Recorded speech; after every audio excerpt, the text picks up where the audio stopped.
নমস্কার। ভারতের ছাত্র ফেডারেশন ত্রিপুরা রাজ্য কমিটির সাপ্তাহিক আলোচনা চক্র ছাত্র সংলাপে আজকে আমাদের সাথে আছেন রাজ্যের বিশিষ্ট বিজ্ঞান কর্মী ডক্টর মিহিরলাল রায় মহোদয়। আজকে আমরা মূল আলোচনার বিষয় এই রাখছি যে বর্তমানে এই দেশের মধ্যে কিংবা বিশ্বের মধ্যে যে পরিবেশ দূষণের একটা সমস্যা রয়েছে এবং বর্তমানে বিজ্ঞানের উপর যে আক্রমণ সেটাকে ভিত্তি করে আজকের এই আলোচনা আমরা সংগঠিত করব। স্যার, প্রথমে এসএফআই এর আজকের প্রোগ্রামে আসবার জন্য অনেক অনেক ধন্যবাদ জানাচ্ছি। মূলত আলোচনা শুরুতেই আমি আপনার থেকে একটা জিনিস জানতে চাইব যে বিজ্ঞান মনস্কতা বা সায়েন্টিফিক টেম্পার বলতে আমরা কি বুঝি, আপনার কি মতামত? বিজ্ঞান, প্রথমত এসএফআই কে ধন্যবাদ এই আলোচনা করার জন্য। আজকের সময়ে এটা অত্যন্ত গুরুত্বপূর্ণ। বিজ্ঞান মনস্কতা, সায়েন্টিফিক টেম্পার, আমাদের দেশে এই শব্দের প্রয়োগটা প্রথম ধরনের তার ডিসকভারি অফ ইন্ডিয়াতে সায়েন্টিফিক টেম্পার কথাটা ব্যবহার করেছে। বিজ্ঞান চর্চার চেয়েও এটা খুব গুরুত্বপূর্ণ যে ম্যাথোডোলজি অফ সায়েন্স, বিজ্ঞান কিভাবে অগ্রসর হয়। এবং সাদামাটাভাবে যদি আমরা বলতে চাই সেটা হচ্ছে রিজনিং, এভিডেন্স বেসড রিজনিং।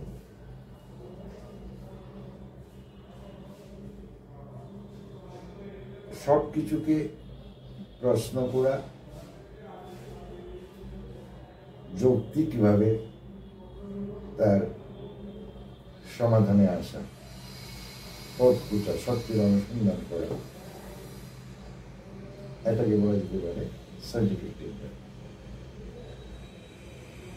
এবং সায়েন্স যেভাবে চলে, যেভাবে অগ্রসর হয় সে পদ্ধতি। আমরা অনেক সময় বিজ্ঞানের অনেক ব্যবহার করি, ইলেকট্রিক, লাইট, ফ্যান, মোবাইল সমস্ত কিছু ব্যবহার করছি, কিন্তু তার পেছনে যে বিজ্ঞানটা কাজ করি জীবনের ক্ষেত্রে, সমাজের ক্ষেত্রে, সেটা আমরা লক্ষ্য করি। সামগ্রিকভাবে আর সংক্ষেপে যদি বলতে চাই সেটা হচ্ছে যে রিজনিংটা থাকতে হবে এবং সেই রিজনিংটা হবে এভিডেন্স বেসড। স্যার, আজকে মূলত আপনার তো অনেকটাই পরিবেশ নিয়ে কাজ করার অভিজ্ঞতা রয়েছে, তো বর্তমানে একটা খুবই টপিক যেটা আজকের দিনে ডিসকাশনের মধ্যে রয়েছে সেটা হচ্ছে জলবায়ু পরিবর্তন নিয়ে একটা অংশ আজকে বহু চিন্তিত, সেই সাথে একটা অংশ আছে যেটা জলবায়ু পরিবর্তনের কথাটা স্বীকার করছে না। আপনি জলবায়ু পরিবর্তনের কুপ্রভাবগুলো নিয়ে যদি কিছু আলোচনা করেন। এখন প্রশ্ন হচ্ছে যে এই পৃথিবীতে পরিবেশের যে পরিবর্তন, এটা নতুন নয়। পরিবর্তন হয়েছে বলেই আমরা মানুষ এই পৃথিবীতে এসছি, প্রাণের উদ্ভব এগুলো পরিবেশের পরিবর্তনের মধ্য দিয়ে হয়েছে প্রাকৃতিকভাবেই। কিন্তু এখন যেটা হয়েছে, আমাদের চিন্তার কারণ যেটা, সেটা প্রাকৃতিক নয়, ম্যান-মেড, মানুষের তৈরি। যদি আমরা পরিবেশ কি কি হচ্ছে এটা যদি বলি, তাহলে ধরো আমরা দূষণের কথা বলি, জল, স্থল, বাতাস, তাতে বিষ রাসায়ন, প্রধানত ইন্ডাস্ট্রিয়াল রিভলিউশন, তার পরবর্তী সময় এটা আরো এক্সেসারবেট করে গেছে, ফাস্ট হয়েছে। তারপর যদি আরেকটা জিনিস দেখি, সেটা হচ্ছে জৈব বৈচিত্র্যের অবক্ষয়। গণ অবলুপ্তির দিকে বিভিন্ন সময় গেছে, আগামী দিন আরো মারাত্মক অবস্থা তৈরি হবে। তারপর যেটা আমরা বলছি জলবায়ু পরিবর্তন। জলবায়ু পরিবর্তন মানে কি? জলবায়ু পরিবর্তন আমি চোখের সামনে দেখতে পাচ্ছি যে আমাদের অঞ্চলে 6টা ঋতু, ষড় ঋতু আমরা এখন বুঝতে পারছি না। অসময়ে বৃষ্টি হচ্ছে, বেশি বৃষ্টি হচ্ছে, অত্যন্ত বেশি হচ্ছে, বন্যা হচ্ছে, খরা হচ্ছে, ঝড় হচ্ছে, টর্নেডো, দাবানল, তীব্র তাপদাহ, এগুলা অস্বাভাবিকভাবে হয়েছে। তার ফলশ্রুতি কি হচ্ছে? অনেক এমন যে এই যে বৈরী আবহাওয়া তৈরি হওয়া, অত্যন্ত বৈরী আবহাওয়া এমন হচ্ছে কোনো কোনো জায়গায় মানুষ তার যে থাকার জায়গা সেখানে থাকতে পারছে না, রিফিউজি হয়ে যাচ্ছে, যেটাকে এখন আজকাল বলছে ক্লাইমেট রিফিউজি, জলবায়ু শরণার্থী। এটা নতুন শব্দ বন্ধ তৈরি হয়েছে। এই সমস্ত কিছু হচ্ছে। এই সমস্ত কিছু কেন হচ্ছে? পৃথিবীর উত্তাপটা বাড়ছে। উত্তাপ বাড়লে কি হয়? উত্তাপ বাড়লে হিমবাহ গলন আমরা জানি, সমুদ্রের উচ্চতা, সমুদ্র স্তরের জল বাড়লে অনেক জায়গা প্লাবিত হচ্ছে। এইসব জিনিস হচ্ছে। তার জন্য দায়ীটা হচ্ছে এই উত্তাপ বাড়ার জন্য গ্রিন হাউস গ্যাস আছে, প্রায় 61টা গ্রিন হাউস গ্যাস, কিন্তু প্রধানতম আসামি হচ্ছে কার্বন ডাইঅক্সাইড। এই কার্বন ডাইঅক্সাইড আমাদের পৃথিবীর তাপমাত্রাটা বাড়িয়ে দিচ্ছে, আর দিন প্রতিদিন এই কার্বন এমিশনটা বেড়েও চলছে। এবং বাতাসে কার্বন ডাইঅক্সাইডকে রাখা, সঞ্চিত রাখা, তার যে তার একটা সিচুয়েশন পয়েন্টে পড়ে এখন একটা মারাত্মক পরিস্থিতি হয়ে দাঁড়িয়েছে। এই বাড়ার ফলে কি হচ্ছে? ঝড়, বৃষ্টি, তুফান, এগুলো তো আমরা বললাম। তারপর মহামারী, অতিমারী, যেটা কোভিড অতিমারী, যেটা আমরা অতিক্রম করলাম। This are all related to climate change. এই জন্য আওয়াজ হচ্ছে যে কার্বন নিঃসরণ কমাও। এটা সুন্দর কথা বলেছে এই সময়ের পরিবেশ আন্দোলনের মুখ সুইডিশ তরুণী গ্রেটা থুনবার্গ। ও কি বলছে? কার্বন নিঃসরণ কমাতে হবে, কিন্তু এটাতেই শেষ নয়। আমাদেরকে আস্তে আস্তে একেবারে বন্ধ করতে হবে, এবং একটা সময়ে আমাদেরকে নেগেটিভ দিক দিকে যেতে হবে, ঋণাত্মকের দিকে যেতে হবে। কেন যেতে হবে? কেন যেতে হবে? সে বলছে এখন হচ্ছে ক্লাইমেট ইমার্জেন্সি। ঘরে আগুন লাগলে যে দ্রুততায় আগুন নেভাতে হয় সে কাজটা করতে হবে। সে কাজটা কি করবে? সমস্যাটা কিন্তু বৈশ্বিক, যেখানে আন্তর্জাতিক সহযোগিতার প্রয়োজন। সেখানে ভূমিকা রয়েছে রাষ্ট্র নেতাদের। কিন্তু ইট ইজ আনফর্চুনেট, তুমি যেটা বললে, এটা আনফর্চুনেট, রাষ্ট্র নেতা, বিশেষ করে এখন যে দক্ষিণপন্থী উন্নতর রাষ্ট্রের মধ্যে যারা দক্ষিণপন্থীরা বসছে আমাদের রয়েছে, এটা কি হচ্ছে?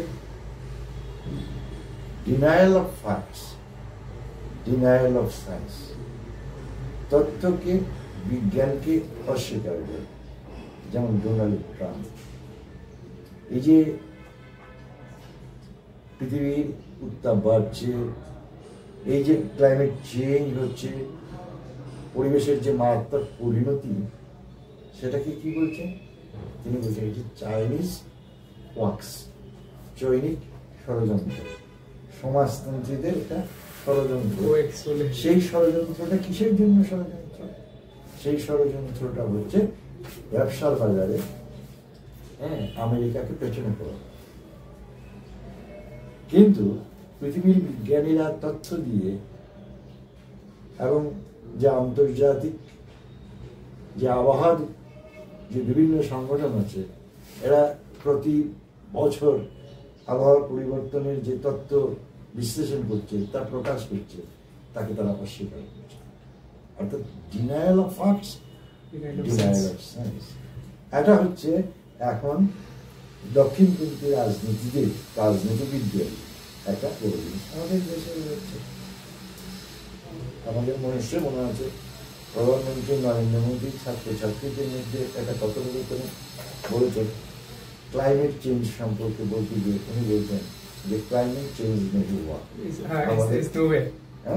আমাদের অনুভূতির নাকি পরিবর্তন হয়ে গেছে।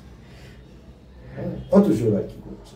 একদিকে ক্লাইমেট চেঞ্জ এটা ফ্যাক্টটাকে মানছে না, অন্যদিকে যারা ক্লাইমেট চেঞ্জের জন্য প্রধান আসামি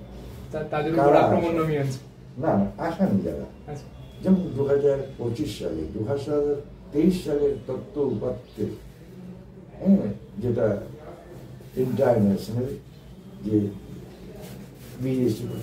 more than 50% of the carbon এমিশনের জন্য দায়ী হচ্ছে 36টা কোম্পানি। এদের সাথে তাদের সখ্যতা, দে আর প্রমোটিং যে যারা এই যে জীবাশ্ম জ্বালানি এই যাদের ব্যবসা, এদেরকে তারা প্রমোট করছে। অন্যদিকে কি করছে? পরিবেশ আইন যেটা আছে, বিধি যেটা আছে, তাকে শিথিল করছে। যেমন আমাদের দেশে করছে, আমাদের দেশে বেশ কয়েকটা পরিবেশ আইন তার শিথিল করে মাইনিং প্রজেক্টগুলোকে করে দেওয়া হচ্ছে। এমনকি পার্লামেন্টে এটা নিয়ে অ্যাডেকুয়েট ডিসকাশন হচ্ছে না। অতিমারির সময়ও এরকম আইন হয়েছে। এটা কেন হয়েছে? জল, জমি, জঙ্গল কর্পোরেট হাঙ্গরদের কাছে দিয়ে দেওয়া হচ্ছে এবং প্রকৃতি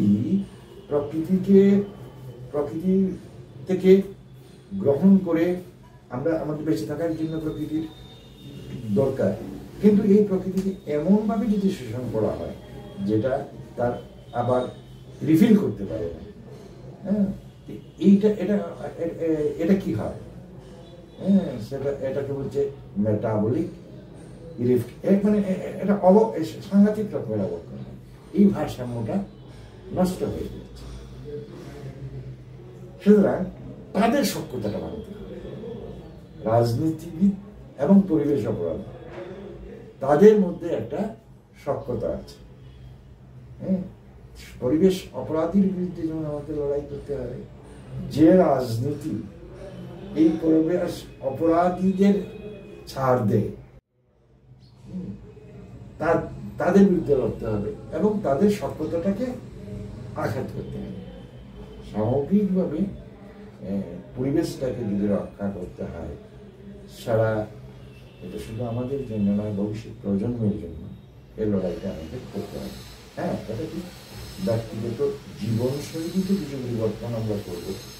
আমরা বলছি যে কার্বন নিঃসরণ কমাও, পরিবেশ মিতা জীবনশৈলী করো, কিন্তু এই যে জীবনশৈলী, these are the products of the প্রবহমান আর্থসামাজিক অবস্থা, কনজিউমারিজম। এটাও গণতন্ত্রের রবীন্দ্রনাথের ভাষায় বলতে পারি আমরা, মানে ধনের ইতরতা, তার আগলি ফেসগুলো আমরা এটা দেখছি। এর বিরুদ্ধে লড়াই পরিবেশ আন্দোলন, বিজ্ঞান আন্দোলনের কাছে খুব গুরুত্বপূর্ণ। স্যারের কথা থেকে যেটা আমরা বুঝতে পারলাম যে আমাদের দেশ এবং বিশ্বের যে উন্নত কিংবা উন্নত বলে যারা নিজেকে নিজে দাবি করছে, তাদের যে ভূমিকা থাকবার কথা এই জলবায়ু পরিবর্তনের ক্ষেত্রে, সেটা কিন্তু তারা পালন করছে না। এটা মানে আমি যদি আপনার পুরোটা কথাকে সামারাইজ করতে যাই, তাহলে এই কথাটা একটা সামারি চলে আসছে। সেদিকে একটা কথা বলতে চাইবো স্যার, ডোনাল্ড ট্রাম্পের কথা বললেন, যে ট্রাম্পের সময়ে পরিবেশ নিয়ে যারা কথা বলছে তাদের উপর আক্রমণ নেমে আসছে। জাইর বোলসোনারো যখন ব্রাজিলের রাষ্ট্রপতি ছিলেন তখন ব্রাজিলের অ্যামাজন রেইন ফরেস্টটাকে ধ্বংস করবার কাজে তাদের লিপ্ত হতে আমরা দেখেছি।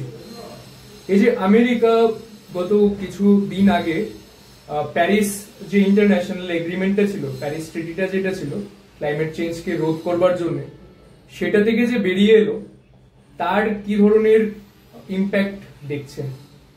প্রথমত একটা জিনিস পরিষ্কার করতে হবে যে আমেরিকা বা উন্নত দেশের বিরুদ্ধে ঘটনাটা না, লড়াইটা উন্নত দেশ উন্নয়নশীল দেশের লড়াই না, সাধারণ মানুষের মধ্যে কোনো লড়াই নেই। আমেরিকা যুক্তরাষ্ট্র বা অন্যান্য উন্নত দেশ তার মানুষগুলো পরিবেশ অবক্ষয়ের বিরুদ্ধে, পরিবেশ দূষণের বিরুদ্ধে লড়াইয়ের ময়দানে আছে। আমাদের দেশেও তাই। ধনী গরিবের পক্ষে যে লড়াই, ধনীরা যেভাবে পরিবেশকে দূষণ করে গরিবরা এরকম করে না, সেইভাবে তাদের ক্ষেত্রে, তাদের দেশের ক্ষেত্রে। সুতরাং আমেরিকায় ডোনাল্ড ট্রাম্পের যে ভূমিকা আমরা দেখছি, সেটাতে দেখছি যে কর্পোরেট স্বার্থে চলছে, কর্পোরেট স্বার্থেই সেটা উইথড্র করেছে এই প্যারিস এগ্রিমেন্ট থেকে। এবং নিঃসন্দেহে এটা আঘাত, এর পরবর্তী রাষ্ট্রপতি আসার পরে এটা বন্ধ হয়েছে। কিন্তু এরপরে এখন ডোনাল্ড ট্রাম্প আমার এসছে, সে যে নীতি নিচ্ছে সেটা পরিবেশ বান্ধব না, আমাদের দেশে তাই। আর পরিবেশ আন্দোলনের জন্য ওই দেশে এবং পৃথিবীর সর্বত্র যারা যারা লড়াই করছে তার বিরুদ্ধে রাষ্ট্র শক্তি কঠোর হচ্ছে, গ্রেপ্তার করছে, আইনি ঝামেলা তৈরি করছে। আমাদের দেশে করেছে দিশার অভিজ্ঞতা মনে আছে, দিশ বেঙ্গালের পরিবেশ কর্মী দিশার অভিজ্ঞ, সে কি হয়েছিল কৃষক আন্দোলনকে সমর্থন জানিয়েছিল, তার বিরুদ্ধে তাকে কিভাবে গ্রেপ্তার করা হয়েছে। এছাড়াও ছাত্ররা আরেকটা জায়গায় আন্দোলন করেছিল, হায়দ্রাবাদ ইউনিভার্সিটির মধ্যে রিসেন্টলি যেটা হলো, পরিবেশ নিয়ে যারা আন্দোলন করেছিল তাদের বিরুদ্ধে একটা বুলুরিয়া সরকারের মতো কাজকর্ম তারা করছিল।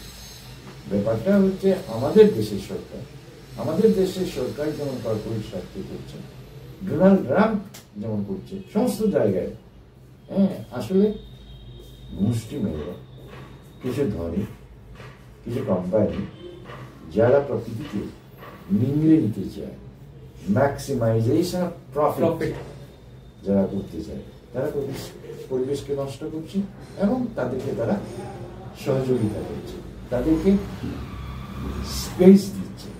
এর বিরুদ্ধে লড়াই আমেরিকাতে হচ্ছে, ব্রিটেনে হচ্ছে, জার্মানি হচ্ছে, আমাদের দেশে হচ্ছে।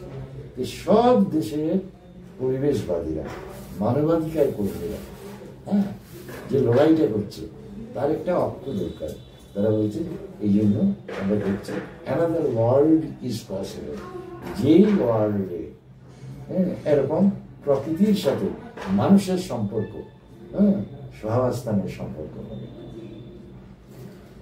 সরকারের যে পুঁজিপতিদের পক্ষে তাদের যে নীতি, পুঁজিপতিদের বান্ধব যে নীতি, এবং সেই কারণে যেটা হচ্ছে যে পরিবেশ যেমন ধ্বংস হচ্ছে, বন কাটা হচ্ছে, যেটা আপনি উল্লেখ করলেন যে জল জঙ্গল আর জমিনের লড়াইটা, তো সেটাকে নষ্ট করে সেটাকে পুঁজির হাতে, পুঁজিপতিদের হাতে তুলে দেওয়ার একটা ষড়যন্ত্র হচ্ছে।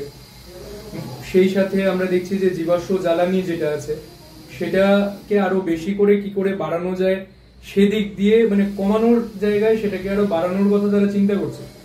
এমত অবস্থায় একটা পরিবেশ বান্ধব একটা পৃথিবী গড়ে তোলার, একটা সুস্থ পৃথিবী গড়ে তোলার ক্ষেত্রে আজকের দিনে যারা ছাত্র যুবরা আছে সেই ছাত্র যুবদের রোলটাকে কি করে দেখছেন স্যার আগামী দিনে, মানে কি করা দরকার? প্রথমত হচ্ছে যে এই জিনিসটা তো অন্তত পরিষ্কার হলো যে লড়াইটা হচ্ছে পরিবেশের যে উপাদান আছে, উপাদানের যেন এক্সেসিভ এক্সট্রাকশন না হয়, যাতে তার ইকোলজিক্যাল ব্যালেন্স নষ্ট হয়ে যেতে পারে। এটা যদি করতে হয় তাহলে কি করতে হবে? এটা যদি করতে হয় তাহলে একটা নতুন শব্দবন্ধ ব্যবহার হয় যে ইকোলজিক্যাল ফুটপ্রিন্ট, বাস্তুতান্ত্রিক পায়ের ছাপ। মানে কি হচ্ছে, একটা মানুষ বেঁচে পড়তে থাকার জন্য প্রকৃতিকে কতটুকু ব্যবহার করবে, হ্যাঁ, এই ছাপটা যাতে বেশি না হয়, প্রকৃতিকে জন্য বেশি ব্যবহার না হয়। কার্বনের ক্ষেত্রে আমরা বলছি কার্বন ফুটপ্রিন্ট, হ্যাঁ, ডিকার্বন ইউর লাইফ, হ্যাঁ, সেটা করো। এটা যদি করতে হবে তো সমাজ ব্যবস্থাটা হতে হবে এক্সপ্লয়েটিভ না, কম্পিটিটিভ না, কোঅপারেটিভ। মানুষের জন্য সহযোগিতা প্রয়োজন, প্রকৃতির সাথে মানুষের সহাবস্থান প্রয়োজন। এটা ধনতন্ত্রে অসম্ভব। ধনতন্ত্র ব্যাপারটাই হচ্ছে এক্সট্রাকশন অফ দ্য রিসোর্স, না হলে তার ধন পুঁজি হবে না।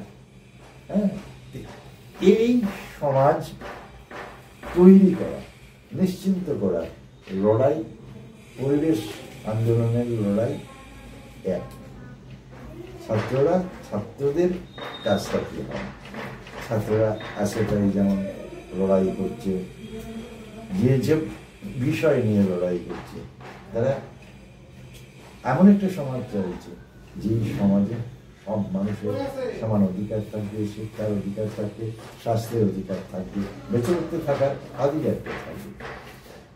এই লড়াই পরিবেশ আন্দোলনে ছাত্রছাত্রীরা কি করতে পারে, পরিবেশের উপর এই যে আক্রমণটা হচ্ছে, এটাকে জনসচেতনতা বৃদ্ধির দিকে কাজ করতে পারে। আর সেকেন্ড, কিছু কিছু অ্যাকশন হচ্ছে, যেমন এসএফআই এটা অত্যন্ত ভালো যে এসএফআই পরিবেশ দিবসকে কেন্দ্র করে একটা আহ্বান দিয়েছে যে প্রতিজনের 3টি করে গাছ লাগানো, গাছটা লাগাতে হবে, কিন্তু গাছটাকে রক্ষা করতে হবে।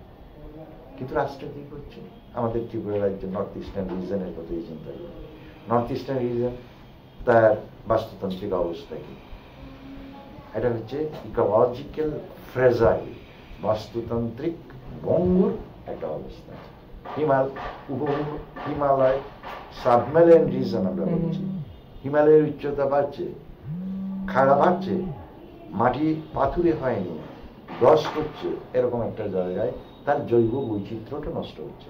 ত্রিপুরার মতো জায়গায় ইদানিং বেপরোয়াভাবে পাম্প চাষের কথা বলা হচ্ছে, তার জন্য এই যে পতঞ্জলিকে সাহায্য করা হচ্ছে, এরা নাগাল্যান্ড সহ আসাম সহ বিভিন্ন জায়গায় এসছে এবং ইদানিং ত্রিপুরায় এসছে। হ্যাঁ, তো এইগুলোর ভূমিকাটা কি? হ্যাঁ, যারা বিজ্ঞানীরা, যারা পরিবেশ বিজ্ঞানীরা এর প্রতিবাদ করছেন, সারা দিচ্ছেন। এসব এর বিরুদ্ধে মানুষের জনসচেতনতা বৃদ্ধি করতে হবে এবং পরিবেশের যে সায়েন্স, ছাত্র আন্দোলন এই সায়েন্সটা তুলে ধরতে পারে। হ্যাঁ, এগুলো অস্ত্র হতে পারে যে মানুষের সচেতনতা বৃদ্ধি যদি আমরা করতে পারি এবং শক্তিটা যদি এরকম করতে পারি যে রাজনৈতিক যে অবস্থান এটার পরিবর্তন ঘটাতে হবে। আমাদের প্রতিনিধি হবে, রাষ্ট্রের প্রতিনিধি হবে, রাষ্ট্র নেতারা হবে পরিবেশ বান্ধব নীতি প্রণয়ন করবে। এটা যদি আমরা না করতে পারি তাহলে হবে না। রাষ্ট্রের নীতির কথা বললে আমি নিজের সর্বশেষ আজকের এই আলোচনার প্রশ্নটা রাখবো। আমরা সাধারণত ছাত্র আন্দোলন যারা করি তারা জাতীয় শিক্ষানীতি নিয়ে আমরা বেশ সরব ছিলাম। জাতীয় শিক্ষানীতির ব্যাপারে এখন আপনি একজন বিজ্ঞান কর্মী হিসেবে, শিক্ষাকে বাঁচাবার লড়াইয়ের একজন কর্মী হিসেবে, আপনি বর্তমানের এই যে নতুন শিক্ষানীতি যেটা প্রণয়ন করার কাজ ইতিমধ্যে শুরু হয়ে গেছে, চলছে, সেটাকে মানে বিজ্ঞান মনস্কতার দিক থেকে এবং overall as a plan, as a policy কেমন করে দেখছেন? এটা ওদের এজেন্ডা বাস্তবায়ন করছে, যে এজেন্ডা হচ্ছে পশ্চাৎমুখী, সামনের দিকে নয়, পিছনের দিকে টেনে নিয়ে অ্যান্টি সায়েন্স। সিলেবাস পরিবর্তন, যা যা করছে ইভলিউশনকে টেক করা হচ্ছে, বিভিন্ন চ্যাপ্টার পরিবর্তন করছে, কিন্তু সামগ্রিকভাবে অতিথি বিলাস এবং মিথ্যা অতীত প্রাইড হচ্ছে মিথ্যা প্রাইড। তারা অপবিজ্ঞানকে বিজ্ঞান করেছে, সিভিল সায়েন্সকে পুরাণ কথা, পুরাণের জিনিসটাকে তারা ইতিহাস বলছে, অপবিজ্ঞানকে বিজ্ঞান বলছে। তার বিরাট ক্ষতি হচ্ছে। হিটলারের জার্মানিতে যেরকম হয়েছে, মানে এটা যুদ্ধ নিয়ে যে অবস্থা, এটা যুদ্ধ উন্মাদন তৈরি করতে চায় মানুষের মধ্যে। সামগ্রিকভাবে শিক্ষানীতির মধ্যে যেটা হচ্ছে, শিক্ষাটা হচ্ছে যে শিক্ষা সংগঠন তো আছে, ব্যর্থতা তো আছে, কিন্তু সবচেয়ে মারাত্মক হচ্ছে যে তারা অপবিজ্ঞানকে বিজ্ঞানের মর্যাদা দিতে চায়, পুরাণ কথাকে ইতিহাস বলতে চায়। এবং এটা যদি করে যে আধুনিক সম্মুখভাষারই যে সমাজ নির্মাণের কথা আমরা বলি, সায়েন্টিফিক আউটলুক, এটা থাকবে না।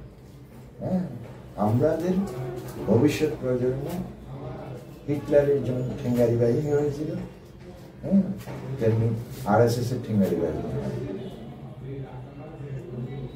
ধন্যবাদ স্যার, আপনার মূল্যবান সময় থেকে এতটা সময় বের করে আজকে আমাদের প্রোগ্রামের জন্য দেওয়ার জন্য। এতক্ষণ আপনারা শুনছিলেন এই রাজ্যের বিশিষ্ট বিজ্ঞান কর্মী, পরিবেশ কর্মী মিহিরলাল রায় মহোদয়কে। আপনারা আজকে বিশ্ব পরিবেশ দিবস উপলক্ষে আজকে আমাদের আলোচনা শুনছিলেন এতটা সময় দিয়ে, তার জন্য আপনাদের সকলকে অনেক অনেক ধন্যবাদ। অবশেষে আমি আপনাদের সকলের কাছে অনুরোধ করতে চাইব যে আমাদের SFI এর যে প্রোগ্রাম আমরা হাতে নিয়েছি, যে ইচ ওয়ান প্ল্যান্ট 3, এই প্রোগ্রামটাকে আপনারা সফল করবেন। আপনাদের সকলকে অনেক অনেক ধন্যবাদ।